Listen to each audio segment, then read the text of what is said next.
Assalamualaikum warahmatullahi wabarakatuh.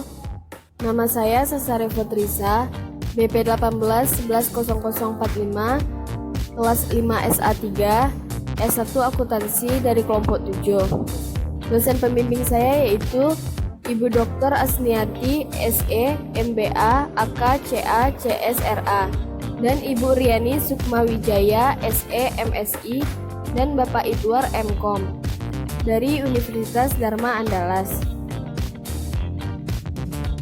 Saya akan menjelaskan materi tentang perancangan input.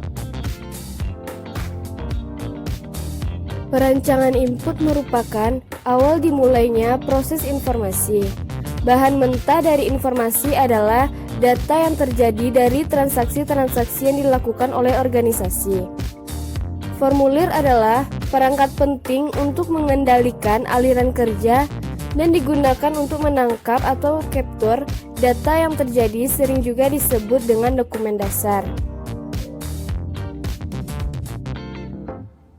Tujuan perancangan input. Yang pertama yaitu membuat penyelesaian input yang mudah dan efisien. Yang kedua, menjamin input akan memenuhi tujuan yang diharapkan. Yang ketiga, menjamin penyelesaian yang tepat. Keempat, membuat tampilan layar dan formulir yang menarik. Kelima, membuat input yang tidak rumit. Dan yang terakhir, membuat tampilan layar dan formulir yang konsisten. Selanjutnya, dokumen dasar dapat membantu di dalam penanganan arus data sebagai berikut. Yang pertama yaitu dapat menunjukkan macam dari data yang harus dikumpulkan dan ditangkap. Yang kedua, data dapat dicatat dengan jelas, konsisten, dan akurat. Yang ketiga, dapat mendorong lengkapnya data disebabkan data yang dibutuhkan disebutkan satu persatu di dalam dokumen dasarnya. Yang keempat, bertindak sebagai pendistribusian data, karena sejumlah tembusan dari formulir tersebut dapat diberikan kepada individu-individu atau departemen-departemen yang membutuhkannya. Yang kelima, dapat membantu di dalam pembuktian terjadinya suatu transaksi yang sah, sehingga sangat berguna untuk audit trial atau pelacakan pemeriksaan. Keenam, dapat sebagai cadangan atau pelindung atau backup dari file-file data di komputer untuk mencapai maksud tersebut. Dokumen dasar harus dirancang dengan baik. Selanjutnya yaitu terdapat beberapa hal yang perlu diperhatikan dari dokumen dasar. Yang pertama yaitu fungsi dari dokumen dasar, yaitu ada dapat menunjukkan macam dari data, dapat dicatat dengan jelas, konsisten, dan akurat, bertindak sebagai pendistribusian data, membantu pembuktian terjadinya transaksi, dan yang terakhir dapat digunakan sebagai backup.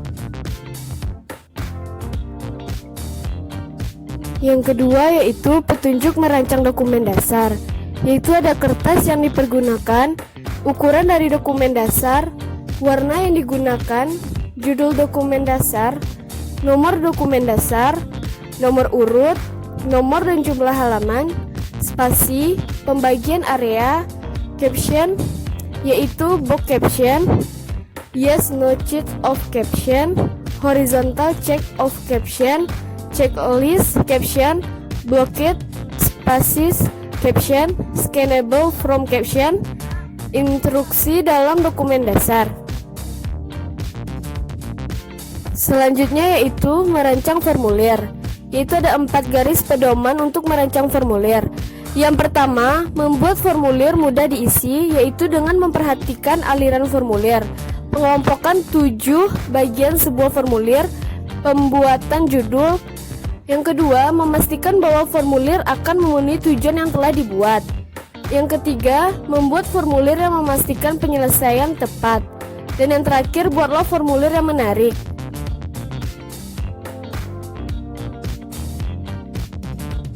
Selanjutnya yaitu cara mengurangi masukan. Ada beberapa cara yang dapat digunakan untuk mengurangi jumlah masukan.